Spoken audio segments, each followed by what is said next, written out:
good afternoon, everyone. With this beautiful weather and cool breeze, we'll just get right to the occasion. Thank you all for coming today. Since the 1950s, South Carolina has owned, fueled, and maintained the fleet of all of our school buses that transport students to and from public schools across our state. Currently, we utilize 5,582 buses, and they traveled over 82.2 million miles last year. Today, I would like to provide you and all of our policymakers, and I'm glad to have a number of the staff representing the General Assembly with us today, with an update on the current state of our bus fleet and outline current issues and plans for improvement. As State Superintendent, my top priority is and always will be the safety of our students. And that safe environment starts and ends each day with a hello from the bus driver. That's the first face the students see and the last face in the afternoon. We also want to strive to keep ride times and those routes within reason, and that they operate and maintain the bus fleet at the highest level of efficiency. Our bus fleet for many years has been noted as one of the oldest in the United States. Since 2007, when our state legislature passed and the governor signed Act 79, it maintained a bus replacement cycle that would each year replace approximately 1/15 of the fleet with new buses. Despite these good intentions, and the funding for the 15-year replacement cycle, though, has been episodic, and a lot of that was impacted by the 2008 recession. Based upon the current fleet size, the cost of funding this replacement cycle requires a recurring appropriation of $34.1 million each year. Unfortunately, that replacement cycle does not account for the high level of student growth that we've had in many areas of our state. Currently, 50% of our bus fleet, or 2,805 buses to be exact, are over 15 years of age. The manufactured date of the buses that we currently use ranges over 30 years. We actually drive some 1988 buses, and we have some new ones that are 2016. In fact, I was a legislator back in 1995 when we purchased 2,000 of the large rear engine buses, and to date 1,800 of those buses are still on the road. They make up 45% of our fleet. They are in dire need of replacement. The ongoing maintenance of these buses, in addition to the higher fuel consumption, means that they are more than twice as costly to operate per mile compared to newer models. In fact, those 1995 buses cost us about 49 cents a mile compared with 21 cents a mile with the new buses. So you can see there's a lot of money to be saved if we can get the newer buses on the road. Safety and efficiency concerns over the aging fleet led the Department of Education to recently conduct an extensive review of every bus, as well as have an outside entity, a team of engineers, to review our inspection and maintenance processes to make sure that we were addressing every issue and doing so as often as we needed to. Most buses are inspected at least 7 times per year, with special inspections whenever safety concerns arise. Under no circumstances will we ever operate a vehicle that we feel is unsafe for student transportation. Any buses not meeting standards undergo repair or are decommissioned from use immediately. The bottom line is, though, we can no longer wait to address the needs of our state student transportation system. I will be working very closely with the General Assembly to secure the resources required for safe and effective pupil transit. Our current request to the General Assembly includes $10 million in recurring funds and $95 million in non-recurring funds for school bus lease and purchase. This past year, we worked very closely with the General Assembly and State Treasurer Curtis Loftus and his staff to complete, for the first time ever, a lease to purchase of school buses. Using the lease purchase program, we were able to obtain 175 buses immediately, and we intend to continue this option moving forward in total. But we must have a recurring source of funding to use this very important and efficient way of getting new buses on the road. We have purchased over 850 new buses from 2015 to present using the lease program, some grant money that we received from the Environmental Protection Agency working with DHEC, and also through our regular state funding from the General Assembly. The non-recurring funds will allow for the replacement of over 1,000 of our problematic 20-plus-year-old buses. New buses not only provide safer, more reliable transportation, but they ultimately save the taxpayers dollars in maintenance and fuel costs.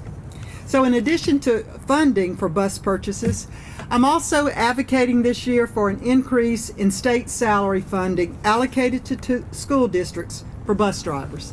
Those very important people that meet our children every day. And I'm also asking for increases for our bus shop technicians. We're dealing with a national and statewide shortage of bus drivers, and the additional $19.2 million in funding will support districts in the recruitment and retention of this position. Our bus drivers, as I said earlier, they're so important to our team of ensuring that we get kids to school on time and in a safe way. And likewise, our shop technicians. They're out there in the morning while you and I are sleeping, 4:30, 5:30 in the morning, making sure the buses crank up and are ready to go to pick up the children. Right now, our technicians are paid less than other state agencies, in particular the Department of Transportation. So we must have properly trained and experienced technicians to maintain and repair our fleet. So we've requested $2.7 million to reduce employee turnover and bus downtime. We've got many needs. I've been a legislator and I understand the high priority of needs that they have to face each year. But there's none more important than making sure that our children get to school safely and on time. I look forward to continuing this conversation with the General Assembly when they come back in, and I'll be glad to answer any questions that you all may have.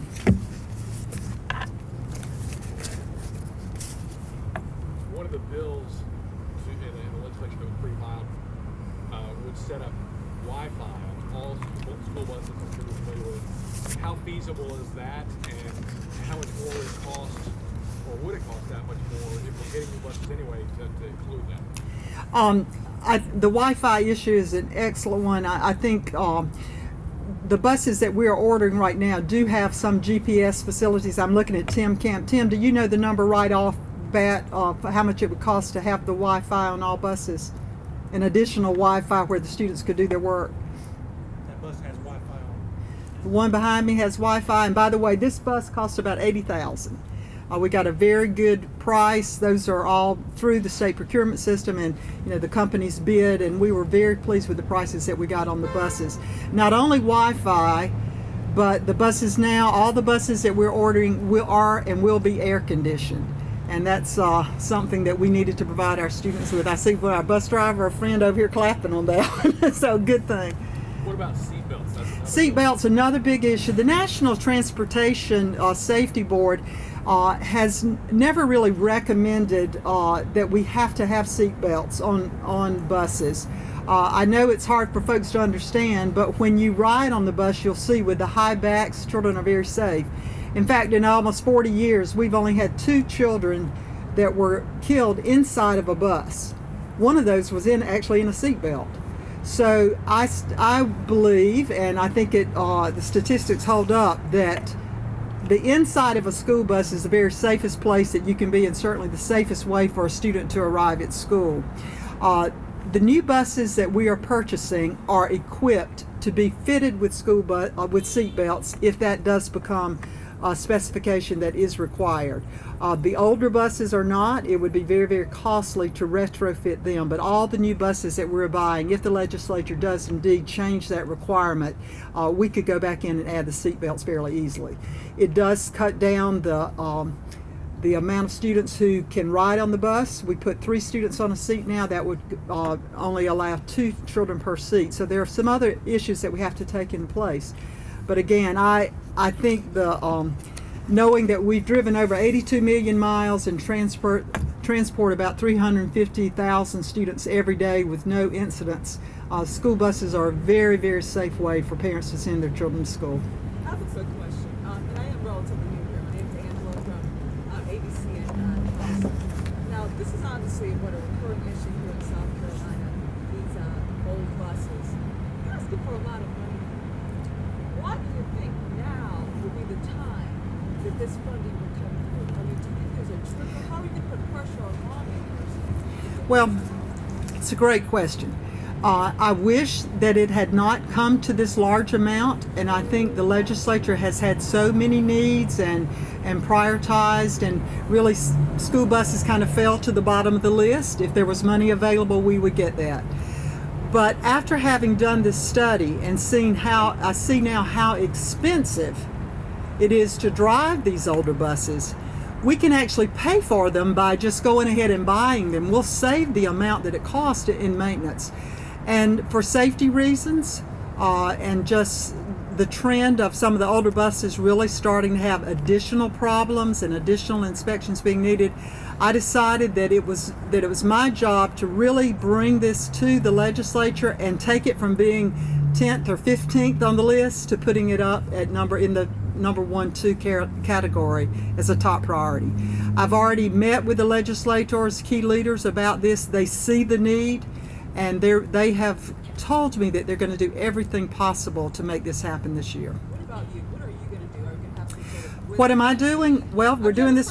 We're doing a press conference. I've already met with the key leadership on both the House and Senate side, and they have brought it to their attention. And the other thing I'm really proud of, that this is the first time that we've used the lease purchase. And it's lease to purchase. So we were able to multiply the number of buses that we got on the road this year by 3 times just because of the lease purchase. And we do have to have a recurring fund, but I think it's a very, very efficient way for us to get more buses on the road quickly. And so that had not occurred before. So I want to thank my team of leadership at the department, the General Assembly, for allowing us. I had to go to the legislature last year and ask their permission. We thought it would be a good idea, so I met with the leadership, and they said, sure, if you think that would work for us. So we made a commitment, and this really sort of ties the hands of the legislators too, to say now we've got a bill that's coming due. There's going to be an invoice. Instead of just giving us what might be left over, we know what the recurring payment's going to be. So I'm proud of the leadership that we've taken, and I see this as a top priority for our children. So that's why we're doing this. Molly, school districts in the state often to try to, cut their expense, try to double up with, schools taking not just middle school but elementary school on same class rounds. Will that continue? Well, I think the question was regarding the bus routes and how districts have had to make decisions to run double routes and however they can possibly manage getting all the children in school. Is this going to alleviate this problem? I think it will help. I don't know that it will totally alleviate it because our state is growing so quickly. And I mentioned the 15-year bus cycle is just on the wear and tear of a bus. That does not take into account the tremendous student growth we've had in some areas. So having new buses that are going to be more dependable will help. And I hope that we will get to a point where we're not just replacing old buses, that we'll actually get to a point where we're adding some additional buses, but not yet. Any word on how these buses will be distributed and which districts may... Good question. Every district in the state will get at least a few new buses. Okay, we spread the joy across the state. So every district in the state will receive at least some new buses. Someone else had. Whoops. Excuse me, ABC. I was going to say, what year is this model? What does it have with it? This is a brand new shall we call it a 2017? I think it actually came off the line in 2016.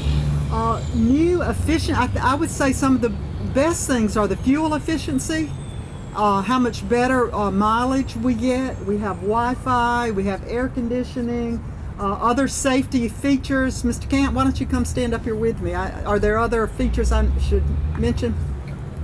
This is Tim Camp, who's the director of our bus transportation office. Are there other features? They have Lighted camera wheel wells. Go ahead, take it. Video cameras. Are there video cameras on them? No, sir. Some of the added safety features, the main new ones we're excited about is it has backup lights under the wheel wells so that when drivers are being forced to back up on the street, they can now see the wheels and it will help them prevent them from running into ditches. Yeah. And on the cameras, I think the question there right now, adding cameras to buses has been a district responsibility, and most all of the districts do pay an additional fee to have cameras. The state has not been placing that on all buses to this point, but most districts would be adding cameras, and they can add any other accessories that they would like. Superintendent, I know this is the first step for student safety. Are there other measures you're going to be looking at legislatively this session? For student safety, one of the things that we have going through, and it's at the legislature now, and I believe will be taken up just as soon as the committees start meeting, we have a set of school safety regulations dealing with student discipline policies. And I'm really proud of that work, and that will be going through this year. So I think that will help with the overall safety issue of students and how they're treated and what the level of offenses are. Are you satisfied in regards to bus drivers, background checks, things of that nature? Yes, we have one of the most stringent requirements for bus drivers and their training program in the nation, and I'm satisfied unless something is brought to our attention, and if it is, we'll certainly look at it. Other than the pay increase, though, how are you going to attract people into driving school buses? Do you have to sell them somehow on an Yeah. idea? Well, I was up in Ware Shoals recently, one of our small districts, and they were recognizing the team effort of trying to get every student to achieve, and the person they recognized was the school bus driver. And he's a retired minister, and he drives his students every day, and they have a thing that bus 8 will graduate. And it really impressed on me that day how important and how effective even the bus drivers can be to building the morale and to inspiring our students. So I think the more we talk about bus drivers being a part of the team of educating our children in South Carolina, but it is an issue, and it's really difficult to find folks who are willing to get up that early in the morning and maybe sit around for a few hours and come back in the afternoon. But it's very rewarding, a chance to be around young people and to have a real influence on them. Do you know what that pay increase will translate to per bus driver? Well, the money that I've requested, when I took office, I realized that the state at that time was only sending a little over $4 per hour to districts who had to pay at least minimum wage, which was over $7.50 at the time. So last year we went to the General Assembly, and they are using a 2-3 year process to try and get the amount of money that the state really, I feel, must send back to drivers, since it's a constitutional right for us to transport students. We have to provide for them a free education. So we raise that now. This will help with that. So this may not necessarily increase the bus driver's hourly wage, but it's increasing how much the state is sending back to the district, and then that money they can use however they need, whether to increase the bus driver salaries. Currently, I think our bus driver salaries range from minimum wage. In some areas of our state, they're paying $14, $15 an hour. Any other questions? Well, I really appreciate everybody coming out. We've got some of our bus transportation team here. I appreciate all the work they do, and I'd invite all of us to go on the bus, unless I tease some of my folks, maybe we'd sing a round of the wheels on the bus go round and round, but I guess we won't do that today. But come on and let's see what it looks like on the inside. Thank you.